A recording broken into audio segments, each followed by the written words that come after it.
Hi hello నమస్తే, welcome to బుజ్జిగడ మజాక.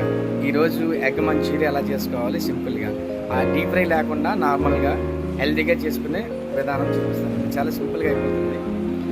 ముందు గుడ్డల్ని 4 ముక్కలుగా కట్ చేసుకోవాలండి. ఒక ఎగ్ని కట్ చేసుకొని సైడ్ ఒక ప్లేట్లో పెట్టుకొని ఎల్లుల్లిపాయలు, మిర్చి, అల్లం ముక్కలు చిన్న చిన్నగా కట్ చేసుకోవాలి.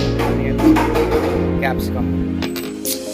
ముందుగా ఆయిల్ కొంచెం ప్యాన్లో వేసుకొని బాగా హీట్ ఎక్కిన తర్వాత కొంచెం ఫస్ట్ ఎల్లుల్లిపాయలు వేయాలండి.